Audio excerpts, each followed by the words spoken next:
Professor of Theater. In a moment, the inaugural procession will begin, led by the flags of the state of Florida and the United States of America. The Florida flag is carried by Mr. Evans Reimel, a Lakewood Ranch resident. Mr. Reimel's family roots are traced to a Native American tribe in the Florida Panhandle.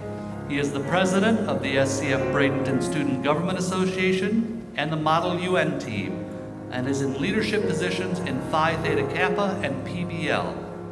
After graduating from SCF, Mr. Reimel plans to major in accounting at the University of Florida. The American flag is carried by Mr. William Graydon, advisor of Veterans Benefits at SCF Venice. During Mr. Graydon's 8 years of service in the U.S. Army, he achieved the rank of Sergeant E5 and was awarded the Meritorious Service Medal and Good Conduct Medal. Mr. Graydon graduated from SCF in 2010 and received the Outstanding Graduate Student Award. In addition to carrying the American flag today, Mr. Graydon will lead the assemblage in the Pledge of Allegiance.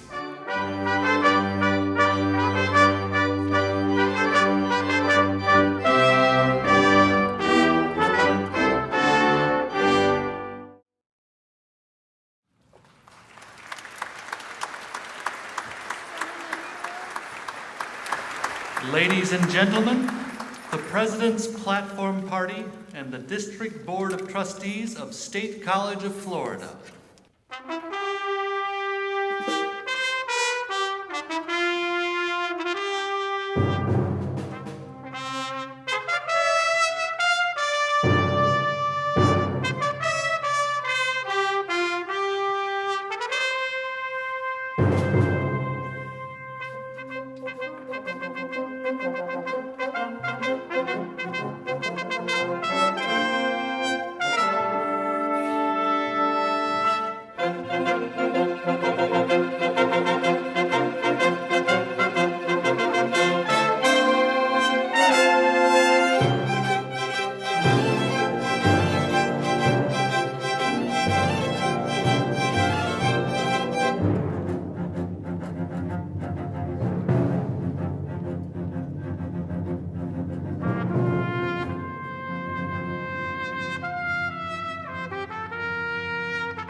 President Probstfeld, members of the Board of Trustees, delegates, faculty, and honored guests, the convocation is now in session.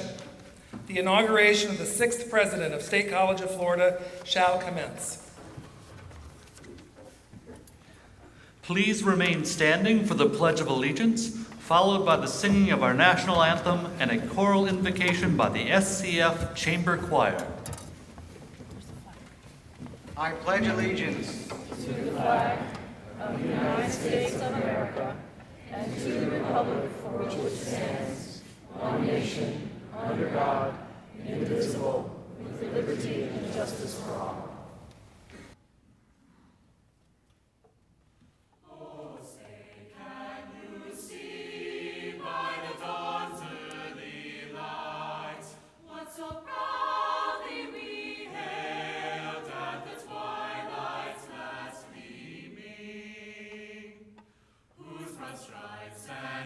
Stars through the perilous fight, o'er the ramparts we watched were so gallantly streaming, and the rockets' red glare, the bombs bursting in air, gave proof through the night that our flag was still there, was still there. Does that star-spangled banner yet wave?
The audience may be seated. Welcome to State College of Florida for the inauguration of President Karyn Probstfeld. This ceremony is being recorded.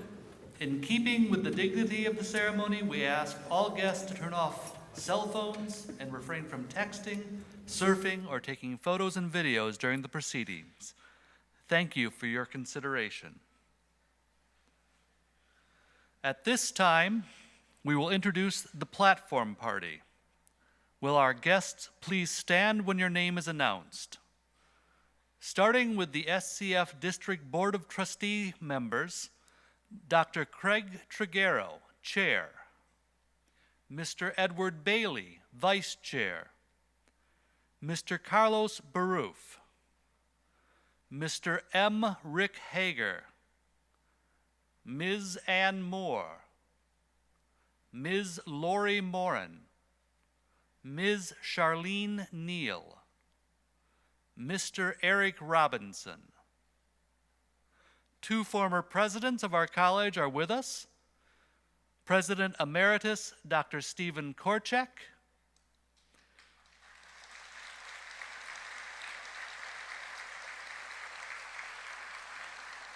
and President Emerita Dr. Sarah Pappas.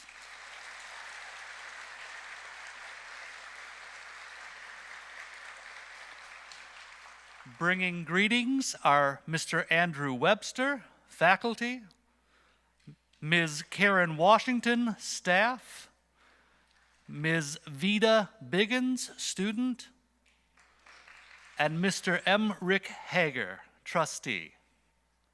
We welcome Dr. Probstfeld's husband, Mr. William A. Murphy, and her brother, Dr. Michael Probstfeld.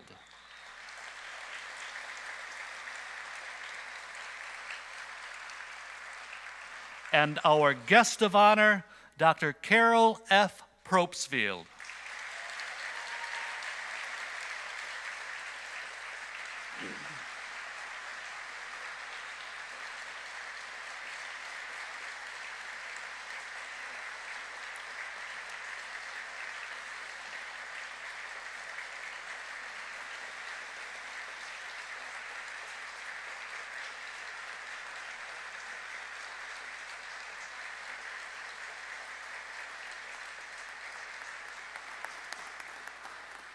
State College of Florida has long enjoyed the support of elected officials at the local, state, and federal levels.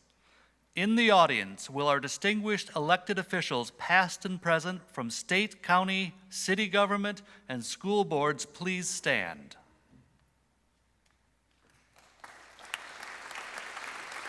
Will our benefactors, patrons, and Evening Under the Stars sponsors please stand?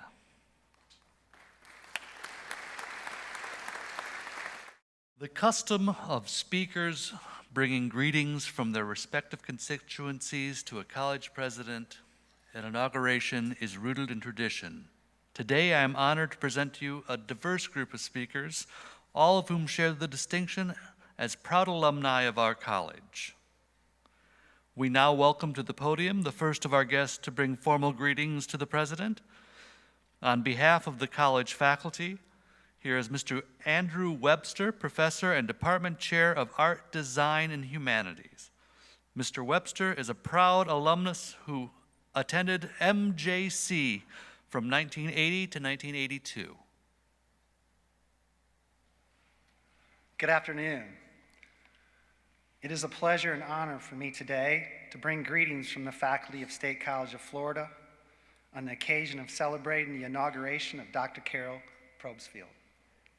Each and every one of us know of the tremendous strides this institution has made during the years of her prior leadership as the Vice President of Business Affairs. Her outstanding credentials and abilities among them, but foremost, we are afloat because she is a leader who recognizes the value of supporting strong faculty and student interaction and sustaining the camaraderie of the sense of the college family that has been carefully nurtured at MJC, MCC, and SCF.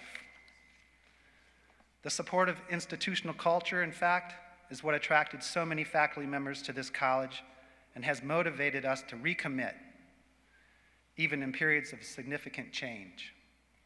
From both sides of the teaching podium, I understand the importance of professors who care for their students. In 1980, I came to Manatee Junior College from Northern Michigan as a student, and like so many of other students today, I was undecided about a career and not sure where to start. As I enrolled and began my courses, I started meeting interesting and driven students and professors who loved teaching. They, in turn, motivated me to evolve and were willing to help facilitate a culture of learning. I instantly knew that this college was different, and I knew I wanted to stay. The wonderful foundation that MJC provided prepared me for degrees from the University of South Florida and the Savannah College of Art and Design. My professional experience includes teaching at both public and private institutions and includes photography and video contracts for professional basketball, football, and soccer teams. Some 17 years later, I walked back onto the campus of SCF, and it felt like home. Here I have remained at this college that made such an indelible imprint on me as a young student. It was this experience that I want to provide my students today, and with the same quality instruction and caring that helped me find my direction in life. In classrooms in every department in this institution, you will find impassioned professors who are motivated to give back and to go beyond teaching, to teach life skills, and to encourage our students to find and succeed in their chosen paths. President Probstfeld has led a transparent charge from the outset, asserting that this institution needed to establish new aspirations about which the faculty, staff, administration, and she, the president, could get excited. These objectives include maintaining our college as an institution that is engrossed in the success of our students, strengthening every facet and feature of what this institution expresses, and enhancing our service to the community. Because of these aspects, Dr. Probstfeld has rekindled a sense of pride, strength, and honor to this institution. These accomplishments are ones of which anyone would be proud. But I also know that she looks towards the future more than she looks back. And that where others may see an avenue of completed projects, she sees a well-lit path to much more success. From the beginning of her time here and now as our president, she has been extremely conscious about preserving the rich traditions of SCF and the whole college family while bringing us forward to meet the opportunities and obligations that the future place on us. And this makes the prospects for the future of SCF very bright indeed. Dr. Probstfeld, in the coming days, our college will be challenged by issues unique to our institution and by contemporary pressures that confound educators everywhere. We expect that you will challenge us, the faculty, to join with you in answering the call. We, the State College of Florida faculty, accept your challenge, and we look forward to working together with you, Dr. Probstfeld, to ensure that students come to this college to receive a well-rounded and complete education. Thank you.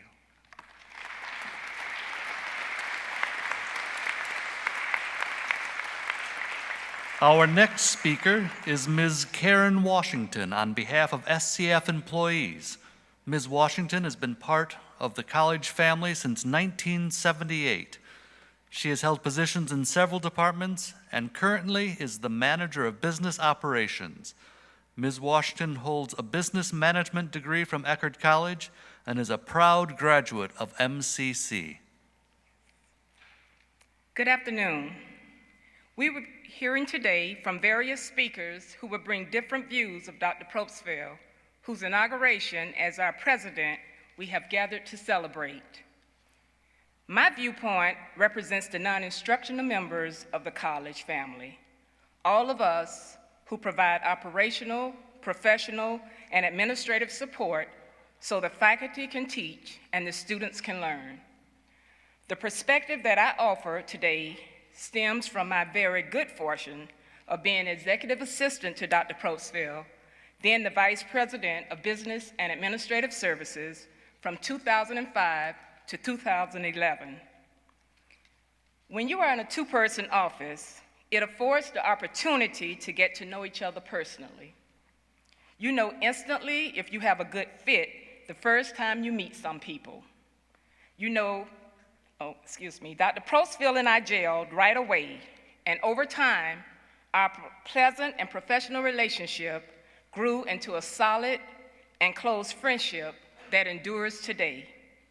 So today, I'm going to dish about the Dr. Probstfeld that I got to know. The Dr. Probstfeld that I know is an extremely fair person in how she treats people and situations. She is a compassionate and caring person, not just for our students and employees, but also for our communities. She's approachable. I didn't have to be timid about taking concerns to her, and I was confident that we would find solutions together. She is a trusted confidant, as I learned from hundreds of morning powwows and heart-to-heart talks. She is true to herself. Some people feel pressured to present themselves as others expect them to be, even when it doesn't reflect who they are. With Dr. Probstfeld, you never have to wonder. She has integrity. We dealt with some things where she could have taken the easy route, but she always chose to make the decision that allowed her to lie down at night with a clear conscience. She studies a situation and does her homework before deciding what needs to be done. She's a fixer of things. I wasn't surprised that her top priority as president was building and repairing relationships, and she will continue until she gets those relationships in good shape. She is respectful of people and their differences, and she sets that expectation for everyone who reports to her. She develops mutually supportive relationships. Dr. Probstfeld doesn't condescend or patronize those people who are less educated or lower position on the organizational chart. She believes that everyone can contribute something for the greater good. Everyone's job is important in its own way, she would say. Everyone's job. That means all of us, whatever our position at State College of Florida, are in the community.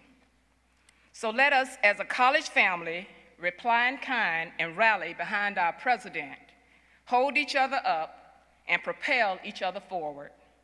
Most importantly, Dr. Probstfeld is a real collaborator who considers an effort a success when everybody wins. An African proverb perfectly describes her philosophy. If you want to go fast, go alone. But if you want to go far, go together. Dr. Probstfeld, you can count on the expertise and support of the career, professional, and administrative employees to make your vision for State College of Florida a reality. And together, we will go far. Thank you.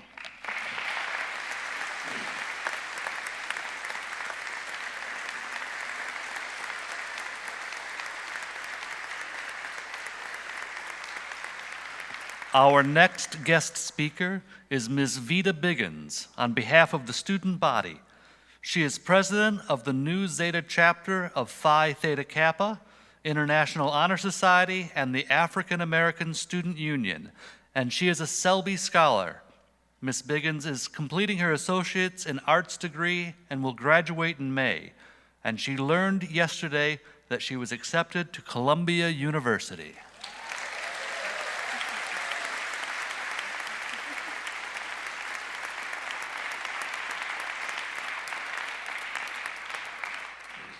Good afternoon.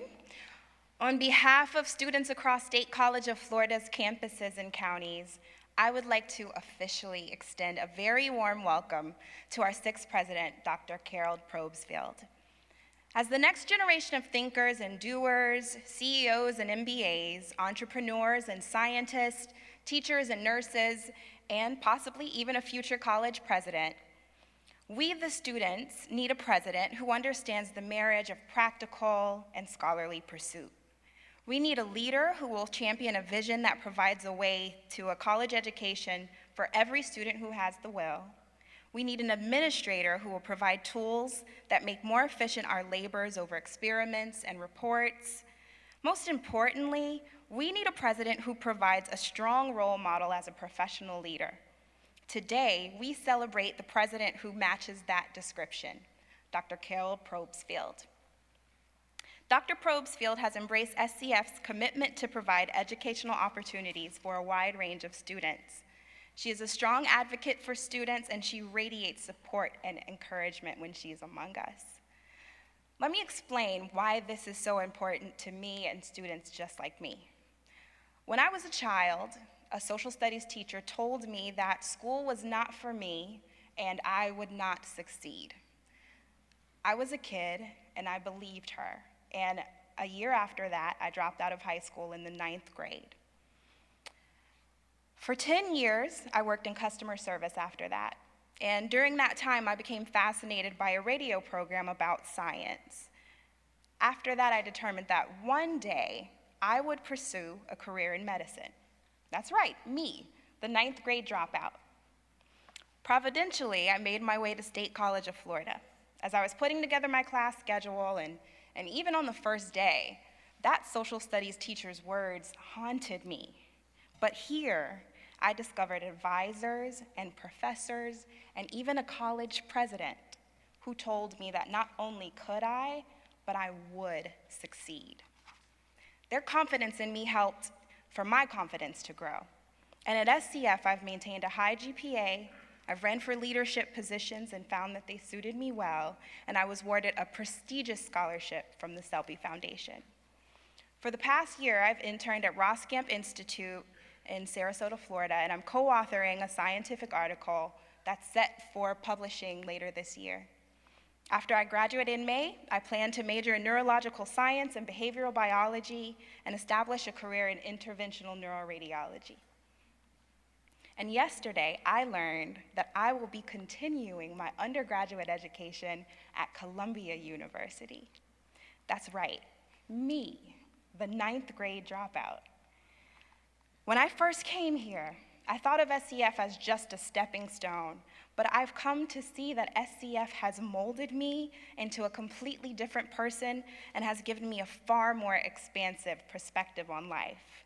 So thank you, SCF, and thank you, Dr. Probstfeld, for your commitment to preparing all of us students for future positions where we can honor the legacy and investment of our college. On behalf of SCF students, I pledge that we will make you proud, and I applaud you for already making us proud by example. Congratulations.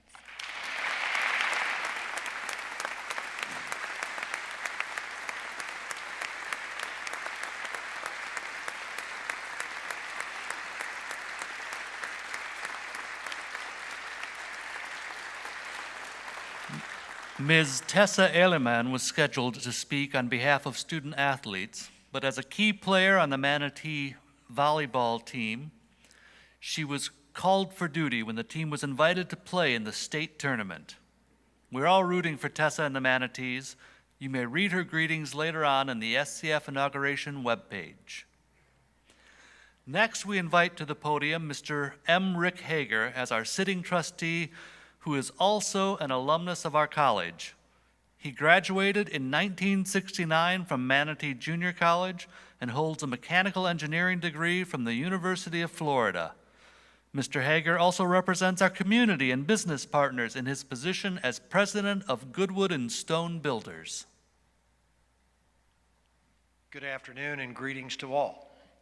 Dr. Probstfeld, it is truly an honor for me to welcome you as president on behalf of our area's business partners, our neighbors who call our community home, and my fellow trustees. Most especially, it is an honor for me to bring greetings as the representative of more than 41,000 alumni of Manatee Junior College, Manatee Community College, and State College of Florida. Today, as we mark the new chapter in the State College of Florida, the alumni and entire college community join to express our love for this college, our shared hopes for its future, as well as our expectations and support for you. Celebrating your inauguration provides the opportunity to reflect on the profound contribution that this college has made to our lives and to the greater community. Today, I'm speaking for innumerable former students in declaring that this college was directly responsible for my college education and therefore made possible my career, the life I have provided for my family, and the contributions I've provided to my community. Manatee Junior College was the perfect choice for me. It afforded me a transition from military service to civilian life. It was economically viable. Classes were smaller than at the university.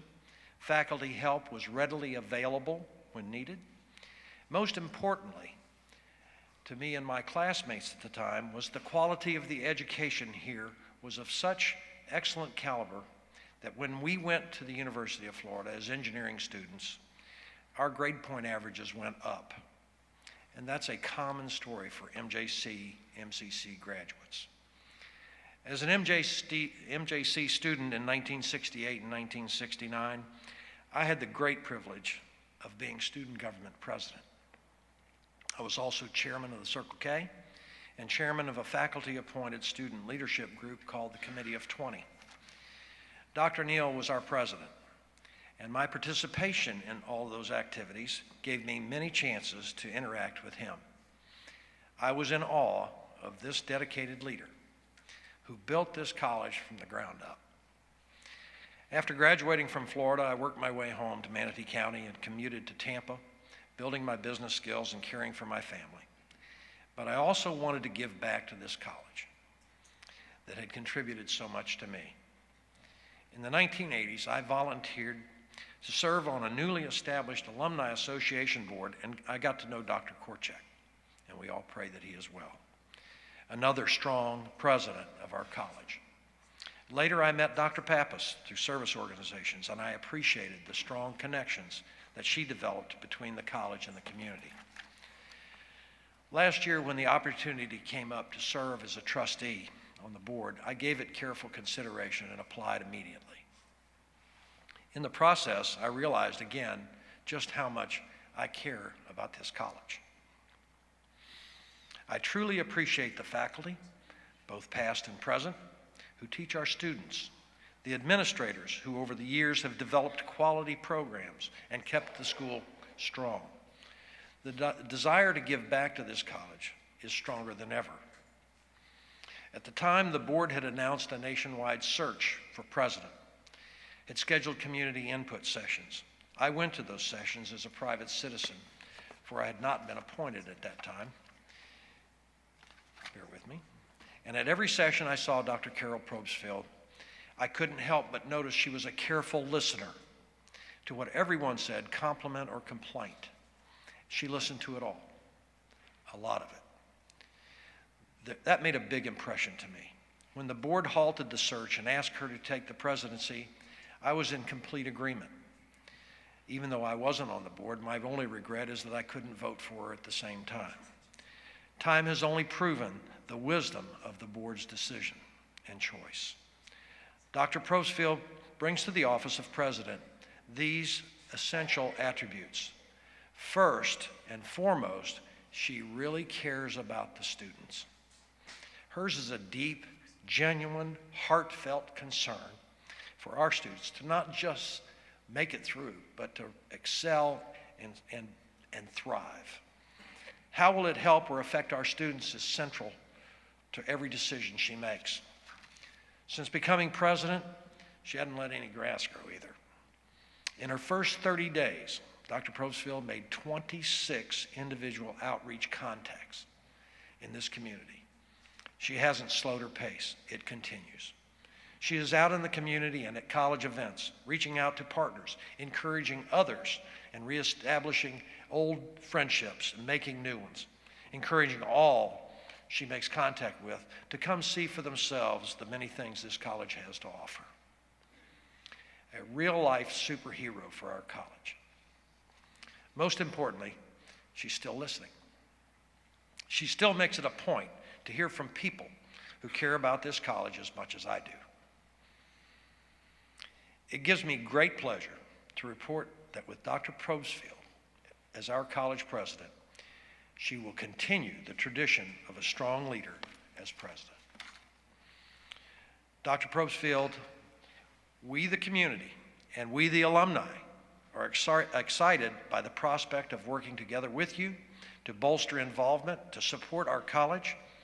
We are inspired by your commitment, and we thank you for embracing the unique spirit that sustains our college. May your leadership thrive in the coming years, and it is my sincere honor to pledge the support of MJC, MCC, SCF, alumni, and supporters, all 41,000 of us.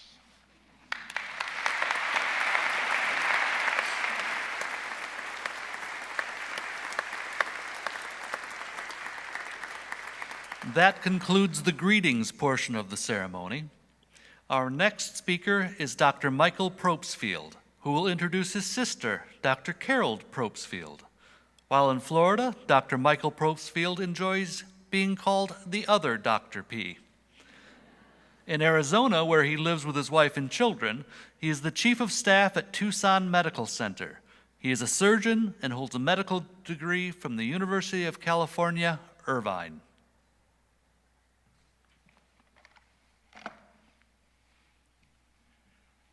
I'm delighted and honored to be with you today as the other Dr. P.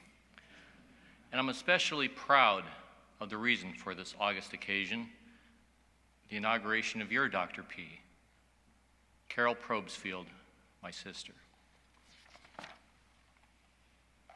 This college and Karyn already know each other, for she's worked among you as a colleague and a friend for 10 years. In thinking about what I could share about Karyn that would give insight to the leadership that you can anticipate from President Probstfeld, my mind traveled back in time. So today I want to tell you the story of Karyn as her personal narrative has intersected at a propitious time with the storyline of this fine college and community. This story begins with my secret weapon when I was a boy. Karyn and I grew up in Whittier, California, in a humble, working-class neighborhood. We didn't want for anything, but there was no excess either. It was the Mad Men era of the 60s, and like most households of the time, Dad was the primary breadwinner, and Mom was in charge of child rearing and running the household. Our parents would never have purchased expensive video games, even if they had existed at the time. And we didn't participate in any organized activities that could have cost money because we didn't have much. So we did what every kid did back then. We got together with the other neighborhood delinquents and made our own fun. One of my favorite things to do was to play sandlot tackle football. With no pads, helmets, and few rules, it was a rough game. I can't say it was my kid sister's favorite activity, but she liked hanging out with her big brother and his buddies, so she tagged along. The other guys didn't want to pick her for their team because, after all, she was just a girl. But I knew something they didn't know. I knew my little sister could catch the ball every time. The other guys underestimated her, and they never really played defense or covered her. Since Karyn didn't want to get tackled, she would catch the ball and then just sit down. Our friends were pretty tough, but I knew and she knew that they wouldn't hurt her. So she was always safe, and we always moved the ball forward. My sister was my secret weapon in those sandlot football games, and this memory still makes me smile, and I believe it tells us a lot about Karyn, who, even as a little girl, knew how to use her wits and her hidden talents to lull those who don't know her into underestimating her. In a broader sense, the story also speaks to how early experiences and influences forecast our future selves.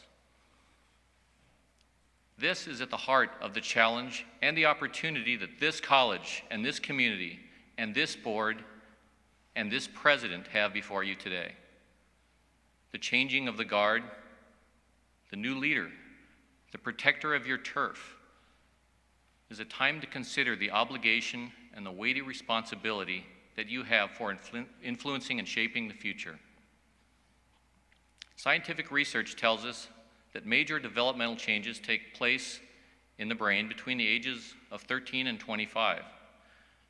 3/4 of your first-time college students are under the age of 20. They are still impressionable, pliable, and vulnerable. The duty to wisely guide and be an encouraging and worthy role model for our youth is one that Carol fully grasped, because she has an instinctive understanding and appreciation for the timeless effect of early worthy influences, like our parents. Ralph and Madge Probstfeld were part of the greatest generation. They were both from large Midwestern families and came of age during the Great Depression. They had to get out on their own very early in life. Mom was in the Marine Corps before she met Dad, and she helped implement the Toys for Tots program during World War II. Dad was in the Navy during the war, fighting in the Solomons and Guadalcanal, and then worked in construction. He worked very hard and became a construction superintendent. But when he sustained a crippling back injury, he started a furniture upholstery business in his garage, and Mom went back to work to support us. Life for our family changed, but there was no complaining. Our parents simply did what was needed. Both of our parents graduated from high school, but that's where their formal education ended. They were determined that Carol and I would have a better education. Our family didn't eat out or take expensive vacations, but Mom and Dad managed to send both of us to private parochial school through high school. And as for college, it was never a question of if, but where we would go. It was Mom who planted the seed for me to become a physician. And if our parents were alive today to see Carol as president of a college, they would be extraordinarily proud. They would say that we have not just met, but have surpassed their high expectations for us. As time passed, Mom developed Alzheimer's disease and eventually had to move to specialized care. After she died, Dad's health rapidly declined. One day, when I was out of town, my wife and sister decided that Dad would live with my family in Arizona.